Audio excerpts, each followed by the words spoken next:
Welcome to Uncle's channel. Thanks for watching today. And let's continue our journey to finish every single Game Boy Color game. And today focus on a game called NBA Jam for the original Game Boy. Now I have very fond memories of this game growing up on the Super Nintendo anyway. And I'm not like a sports fan pretty much at all. I don't play like hardly any sports games, but this game here really pulled me in as a kid. There was something about like the helicopter moves you would do, the crazy dunks, catching on fire, or the ball catching on fire, busting the backboard out of the goal here. There was so much fun stuff inside this game, and like the announcer, the boom shakalaka, all that stuff, like fantastic, just great gaming experience. Much more arcadey than sports related, but at the same time, like still sports related in its own right, because they were pulling from the NBA, like all the main players. And if there's any time like I know about the NBA, this is the era. And so when I decided to pick up the Game Boy version, I had pretty high expectations, but at the same time, like I know it's on the Game Boy, a 8-bit black and white console compared to my 16-bit memories. But we're going to find out today as we finish NBA Jam, how does it live up to the Super Nintendo version, or the Genesis, or the arcade, pretty much whichever one you grew up playing. We're going to find out, does the Game Boy version live up to that? Now, I always like to start the videos up looking at the box art for the game first, and the box art for NBA Jam is pretty much identical to the Super Nintendo version, at least from my memory anyway. You got a basketball here with the NBA Jam logo printed on it, busting through a background that just says Jam on it for whichever reason. And I mean, it's a pretty iconic cover. I think anyone who played NBA Jam knows exactly what this logo is. It does say new player roster at the top. I'm not sure if it's like updated from like the Super Nintendo version or the arcade. I don't know. It probably just depends on, you know, what year it came out exactly. But obviously it's very outdated for 2024 here. But overall, like anyone who bought this game already knew what NBA Jam was from the console or the arcade. They knew what they were purchasing for the Game Boy by simply the cover alone. Now, when we load the game up here, we're already off to a great start because the title screen looks exactly like it did for the SNES version. You have the NBA Jam logo, a little bit of TV static behind it. Looking great here. You go ahead and start the game up. You get to put your initials in.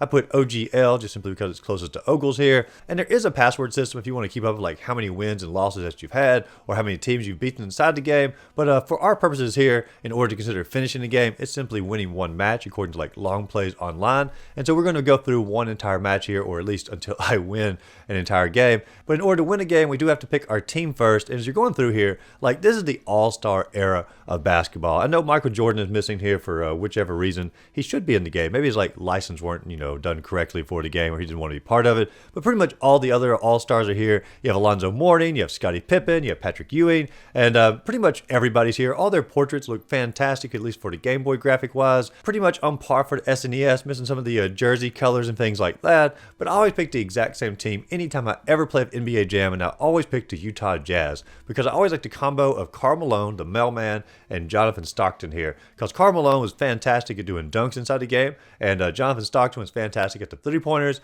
And so I always pick that team. So naturally, that's who I picked this time. And then we start a game up here, and we're going to be versus against the Mavericks. Now, they're from Dallas. I don't know a whole lot about that team. I actually don't know anybody who's playing on the team back in this era either. But I'm here to tell you they are really fantastic, at least in this Game Boy version, because they are significantly, at least for the first half of the game, better than me here. Now, when it starts up here, on first inspection, like the graphics look pretty darn good. Like there's not a single person out there, if you showed them this exact screenshot, that they would not know this is NBA Jam. It looks like a downgraded version of the SNES, but still keeping the overall aesthetics of what makes NBA Jam look like NBA Jam. However, like when you're playing it here, because the players are missing the colors on their jerseys, and also like just simply the sprites themselves, I can't tell which player is which on the team. I don't know who Karl Malone is. I don't know who Jonathan Stockton is here. And so like it's difficult for me to like know who to get the ball to in order to make the 3-point shots or the 2-point shots. And so I just end up basically shooting with whoever I have here. And speaking of like the shooting mechanics, of course, B is shoot, A is pass, but the hard part here is you always want to have turbo on, like when you're playing the game, you know, to get to the other side of the court faster, to get your dunks, a little bit more momentum here. And the turbo button in this game is the start button on your Game Boy controller. And this just feels very bizarre, very out of place. Trying to basically swap over from the start button over to the B button to have a dunk. You end up missing a lot of the dunks simply because when you swap over, your character stops for a second. You just simply jump up and you do that little basically 2-point shot near the goal. And it takes a lot of the fun and momentum out of basically having all the cool dunk moves. And for the most part, the dunk moves are there like they were in the SNES version.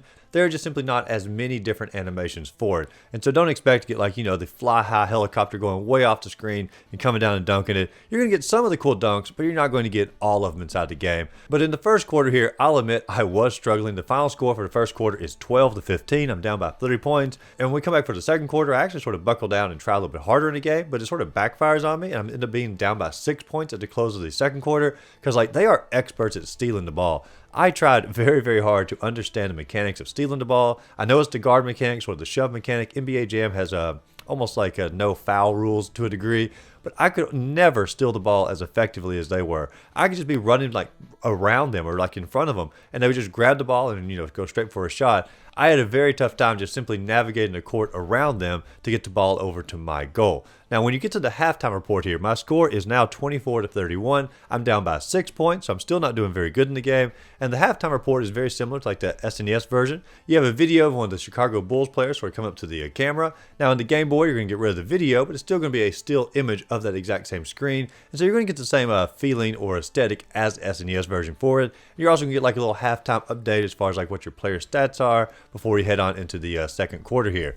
Now, the third quarter, I've sort of learned my lesson. Since I don't really know who Karl Malone is on the court, I don't know who Jonathan Stockton is in order to like know who's going to be best at shooting 3 points. I just sort of take the luck of the draw, and I pretty much take whoever I have to shoot the 3 points, and it does sort of pay off. I get pretty good at the 3-point shots, and that's okay by me because the dunks were a little bit hard to do inside the game, and you don't really get the opportunity to like bust a backboard out or be on fire or anything cool like that. So the dunks are really not the attraction for this game like they were to SNES. So my main focus here is just simply get the 3-point shots in, get the score up, and start doing pretty well here. Now, to close the third quarter, it is 42-40, so I have finally stolen the lead, not by much, but a little bit. Head on into the fourth quarter, and fourth quarter plays out pretty much exactly the same way. I tend to focus more on my 3-point shots and, only getting dunks when it's sort of like a bare necessity here. And at the close of the game, the score is 59-56.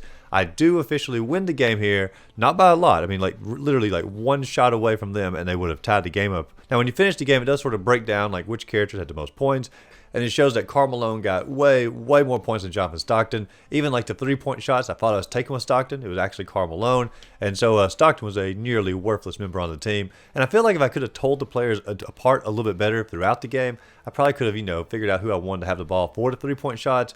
And I feel like I would have made a whole lot more with Jonathan Stockton. It's just a shame that I couldn't tell the difference in them. And so I feel like that was one reason the score wasn't higher than what it was. But at the same time, I'm just thankful I won the game, I guess. And it does say Utah won, and you can go back in, you can play the game again, pick a different team, go against a different team.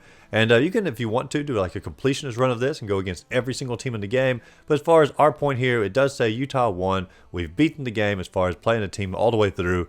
And according to long plays, that's considered beating the game. Now let's talk about the game as an overall here, because I don't hate this game. It's just simply not as good as the SNES version. The controls are definitely a downgrade for it. The little turbo button being your start button is a huge hindrance here. The not being able to tell like which player is which inside the game, also a very huge hindrance here. Not being able to do as many cool dunks or break the backboard out or being on fire or having like the announcer, all that is a pretty major setback in the game itself. However, like just simply playing the game did give me like a little bit of a nostalgic feeling here, because it does capture like the energy or the atmosphere of NBA Jam. And so like when I'm playing it, even though all the little fancy features aren't there, it's hard to control, hard to see, all of that, it still felt like NBA Jam, and it brought me back to my childhood of playing the game. So I can't give it like a horrible review here, even though it is nowhere near as good as pretty much any other version of NBA Jam out there. And so like on a scale of 1 to 10, I'm probably going to give the game, let's give it probably a 4. I don't think it really can go lower than that because it did give me a good nostalgic feeling,